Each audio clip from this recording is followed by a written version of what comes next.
Café Anyway.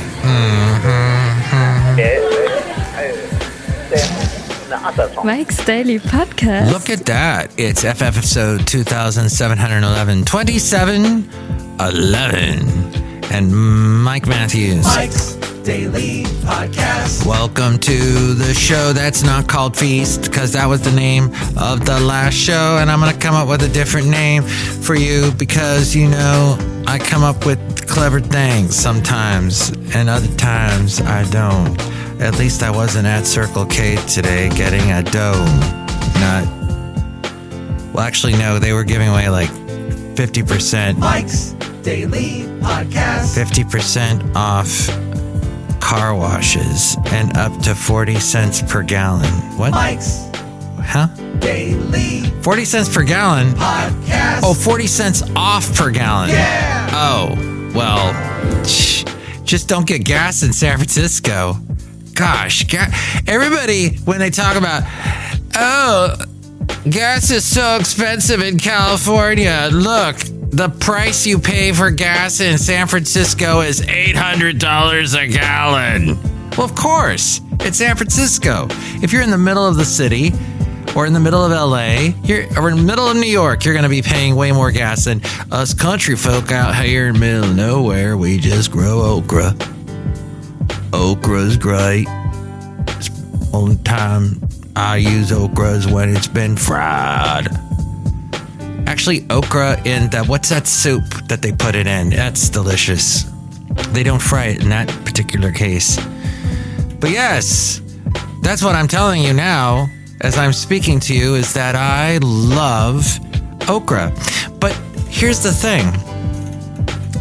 It's Thanksgiving.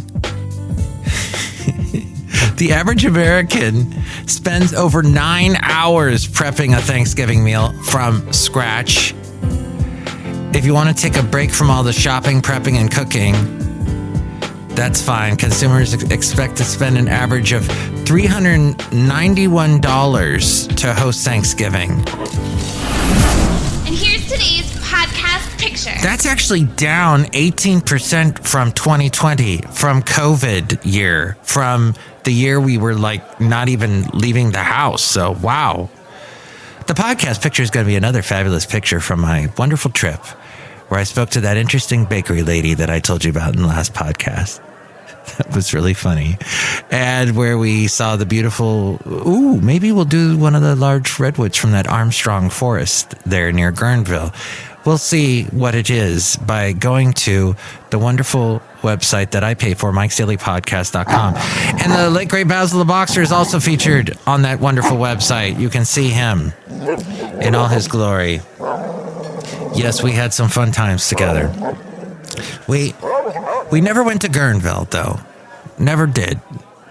I don't know if he would have cared either way, but yes, there are a lot of cool dogs, though, all along there. The Russian River, Bodega Bay, the coastline. All kinds of dogs having fun and running around. Except they can't in Bodega Bay. They have to be on a leash because that's how they roll over there. Because we don't want people to get bit.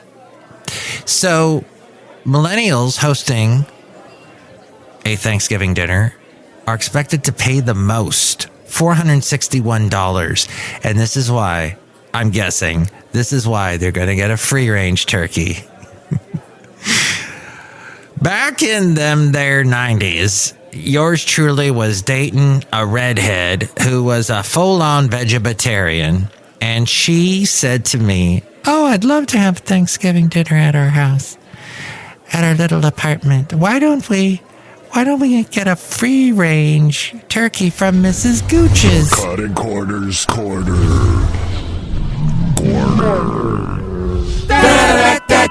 The cutting corners, corner. I think that seems correct to me in the back of my 55-year-old brain.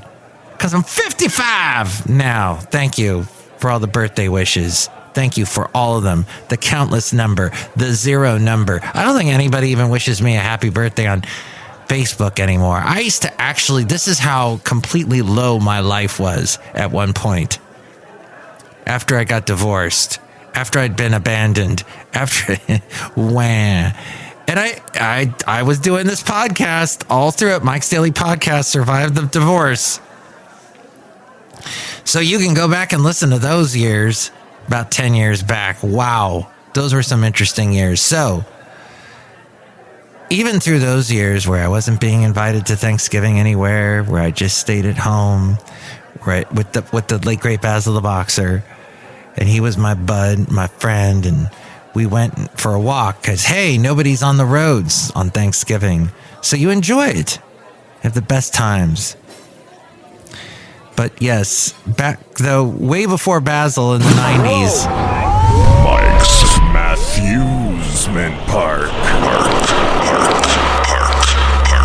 The front panel will close automatically. Please remain seated at all times. Oh, but the turkey had to have it was free range. It got to live its life. Do I really know that for sure? I didn't see any pictures of the turkey when he was alive. And if I did, I wouldn't have eaten him because I would have felt bad. Baby boomers are expected to spend the least. You want to know why? Because they're smart. Because they've been through this a couple times. $232 on average.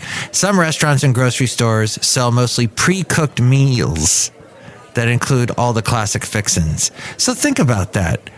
You're spending all that money at a restaurant and it's pre-cooked. I have eaten out on Thanksgiving more times than I'm really happy with.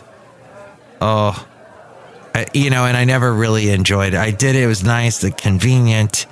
But at the same time, just like, I cheated. And I remember, Marie Callender's, remember them? I don't think they're around anymore. I think I had turkey there, Thanksgiving a couple times there.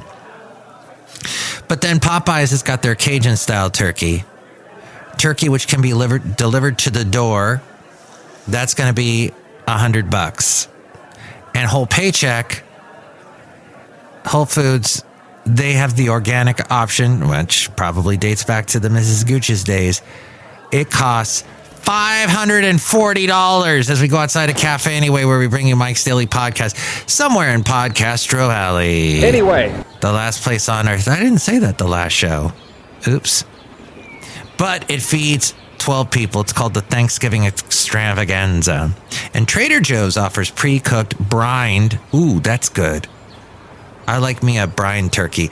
Seasoned. Oh, but it's just a half turkey breast. And it's vacuum sealed. It costs $8 a pound. So expect to pay at least $30 at least. The Daily Haley. The almost Daily Haley. And if you have Blue Apron or HelloFresh, their meal kit services is offering a host of holiday dinner boxes to its customers. They are priced around $132. That all from Rob Black. He does a show about money. I produce his podcast, The Rob Black Show. He's also on the radio in the Bay Area on AM 1220 KDOW. And he is also on TV on Kron in the morning. The other thing is, though, that's good about this time of year, this time around, is that... And now we return you to our regularly scheduled program with Mike Matthews. Not so bad. AAA predicting that 54 million Americans are traveling at least 50 miles between my birthday and Sunday. My birthday is the 22nd. There's good news for Americans who plan to hit the roads this Thanksgiving, rather. Gas prices are falling nationwide. Even here in California, the national average for a gallon of gas, unleaded gasoline, dropped to $3.35, the lowest since February. And that's awesome that it happens around a big holiday, but at the same time, it means people are going to be driving and the roads are going to be clogged. However, I was told today would be a big travel day. And on my way home, it wasn't that bad, though I did drive home pretty late. California, where prices are among the highest in the country, a gallon of unleaded has fallen to almost a little under $5 per gallon. It was $5.64 a month ago. Texas, it costs $2.80. Mississippi, $2.84. Hawaii's got $4.73. Mike's out of left field recordings. Recording everything captures actions that will never again be repeated. Magnification. Target had some really good earnings. Their earnings clobbered estimates, so their stock surged about 15%. Retail sales fell less than forecast in October, so U.S. consumers defied expectations again. So they're not doing so well, it looks like, retail sales at the moment. Ginormous. And Uber is testing a service that lets users hire people for small tasks, like doing laundry for them or lawn mowing. Interesting. It's called Task Uber, is what it says here. That's almost like Airbnb. Like you pay for a service, like a weird experience, and you pay for it. Well, I wanted to mention something else. And that is, so I've been doing the radio thing for 35 plus years. And early on in my career in radio, somebody told me, you shouldn't get into radio. In fact, a couple people did. One guy ended up being a jerk. Another guy, I came back to him years later because we were still working in radio, but at different places. And he said, no, Mike, what I meant was you sound great on the radio, but I just didn't think it was a good idea for you to get into radio because it is such a tough life. You don't get paid much. You work weird hours. On the rare occasion, you break it into the big time and you make buku bucks, but that's very seldom. But there was a guy. Oh, and then my mom was dating this weirdo, and he's like, well, you don't sound like Orson Welles. I'm like, yeah, well, I'm not freaking Orson Welles. The word of dog. Oh my gosh. So my dad knew Orson Welles. My dad was working, he was an extra in the movie business. Back in the day when extras, it really wasn't a thing. People didn't know what that was yet. Extras, those are the people when you're watching a TV show, they're the random people that are walking around in the background to make it more realistic. That, oh, hey, they're really outside amongst people. We love you, Mike. And for some reason, Orson liked my dad. And he was filming Lady Macbeth, the Macbeth movie that has Lady Macbeth in it. That Shakespeare thing. And there's a scene where Orson is trying to convey, he wanted a what they call a superior shot, where, or is it the inferior shot? Probably it's the inferior shot because it makes you feel inferior. Is it that it makes the audience feel inferior? I don't know. I never went to film school. But it has something to do with where you put the camera angle below your actor's face. So the character, if you shoot him from below, he looks like menacing and big and huge, like Jaws. Think of in James Bond, not the shark, but the James Bond character Jaws. He was a tall man, that actor, and they always had to film him from below because it made him look menacing. If you want to look like, oh no, this character is in trouble, and to intensify the insecurity that you're feeling for this character, that, oh no, something bad's going to happen to them, like they're being chased or whatever by a crazy person, you film them rather, from above. They say shoot, but you're not actually shooting them with a gun, you're shooting with the camera. And you film them from above. And it gives you that inferiority complex. So they wanted Macbeth to look huge, bigger than life. So Orson is filming him from a lower shot, from an up shot. Is that probably what they call that?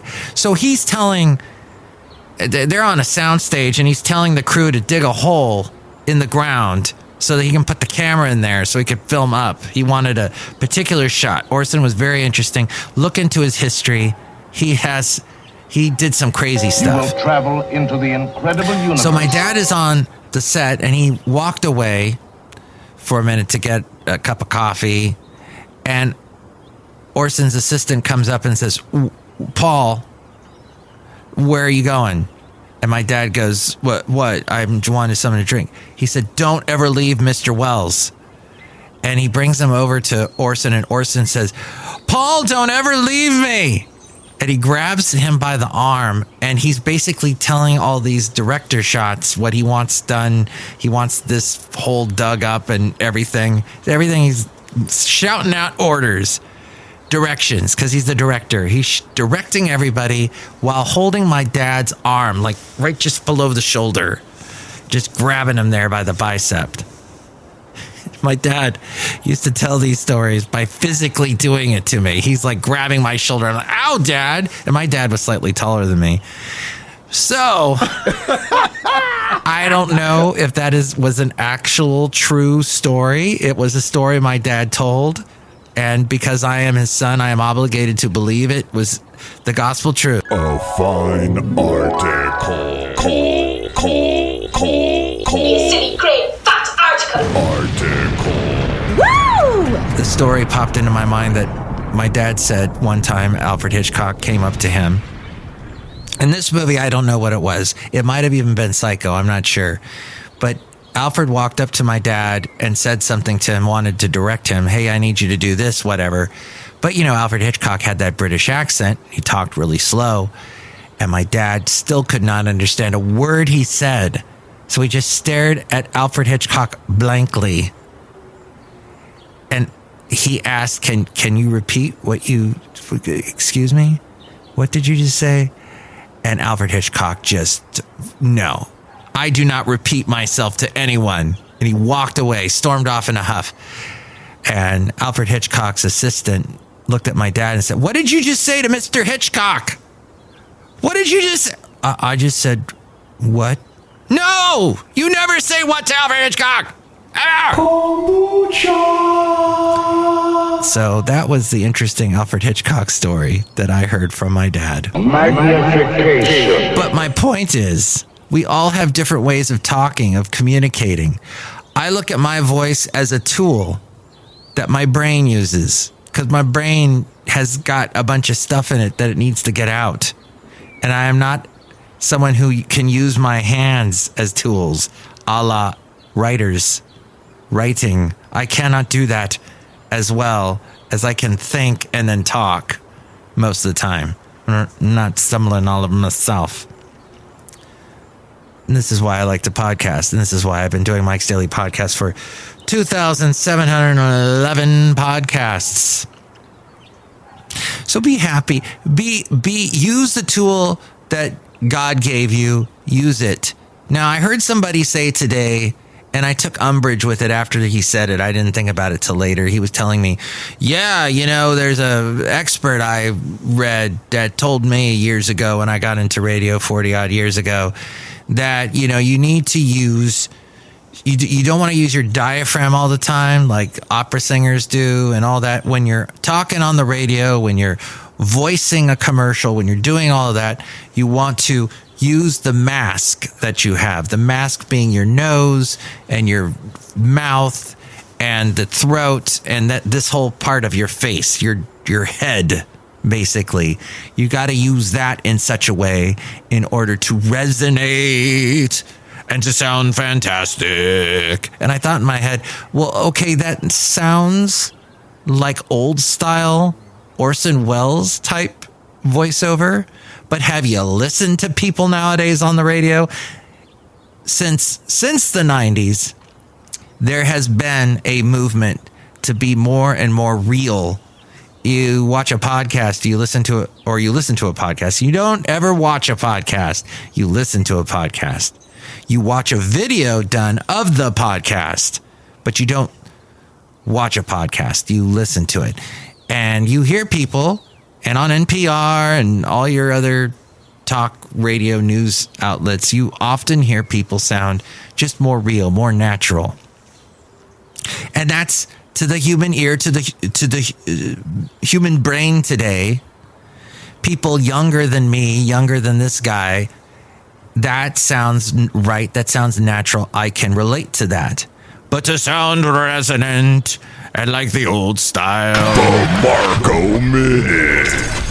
The Marco Minute. That's not the thing anymore. Stop living in the 90s, the 80s, the 70s, the 60s, the 50s. Stop it. The 40s.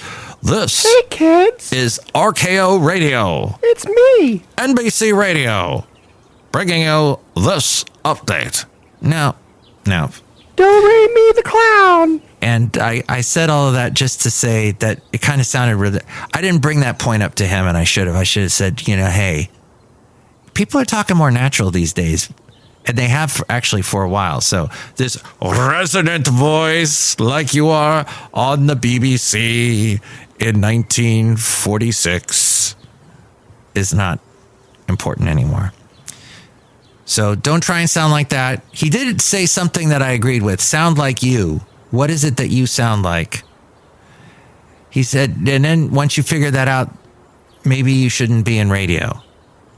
And then I said, well, have you looked at radio these days? Everybody that's in radio, they didn't sign up for radio to begin with. They signed up for something else, like to be on TV, to be on YouTube, to be famous elsewhere before they got on radio. That is just how I see things these days, folks. It's an interesting world where the podcasters become radio hosts, where radio just becomes the factory for what is put into podcasts. And what's going on with TikTok? What's happening even there, where people are even being more real and natural and saying things that maybe they shouldn't say on TikTok because it will haunt them forever. But then someone told me, do you really think someone's going to dig up something somebody said on TikTok years ago? Do people really care what people said? Well, you don't know. It may be so outlandish and so just completely outdated as you look at some movies that quote unquote didn't age well, or TV shows that didn't age well. Maybe something that you say that's out there forever on the internet. The Fascinating Material Project. The FM Project. Or maybe not. Maybe you'll just be in obscurity like I am over here in the obscure world where it's all obscure and stuff. Look who's here. Hello, my commercial. It's Madame Rootabega. All of that was very interesting. Oh, did you date Orson Welles? Yes. Did you date Alfred Hitchcock? Yes. Did you date? No. Couldn't come up with a question. Look who else is here. See, it's a tool for my brain that doesn't always work. Look who else is here. Hello there, Mike. This is Valentino, the parking attendant. And this is Bison Bentley. Do you know it? Mike, didn't you once know the guy there that did the Tony the Tiger voice? And didn't he like the way that I sounded back in the day on the Santa Fe Cafe day? Yeah, Santa Fe Cafe. Do you know that? That's right. The late, great Lee Marshall, who replaced Thurl Ravenscroft for the voice of Tony the Tiger. So, yes. Do you know who the Grinch? Your mean one, Mr. Grinch. That guy. Okay. Lee Marshall replaced him after he passed. And as the voice of Tony Tiger. They're great. So Lee had this beautiful, deep bass voice, right? And I'm not going to say what people say about guys like that in radio. That guy's got real... No, I'm not going to say it. It just had a real deep voice. He said to me, Lee Marshall, you know what, Mike? You got a great voice. And I love the characters you do. And I love the characters you make up. Because I used to have a boss that liked it when I did impressions of Homer Simpson, Marge Simpson, Sean Connery on the radio. He said, oh, people are going to love that. They're going to think that, they're going to tune into you. And Lee said to me, Mike, make up your own characters because those are the characters that are going to get you a job someday. And he went nuts like Chely Shoehart. He thought was so awesome. And then he would actually have us. He would grab, because he did a lot of commercials. He made a lot of money in radio and TV, voiceover stuff. And he'd get the scripts and bring them to us and then have us read them in front of a microphone. And then he would tell us what we were doing wrong. It was like probably we were getting these, like one lesson would probably be worth thousands of dollars from the information he was giving us. So he was a great guy. We all miss him so much. All of us that worked with him. He was just so nice and kind to so many people. I got on a tangent there, Lee. But there you go. Still doing the voices that he enjoyed years ago. So, hey, give me a birthday wish. Why don't you? Come on. Don't be such a shy person. Don't be such a kaja gugu. Give me a call. Here's the number to call me. Call Mike at the Café Anyway hotline.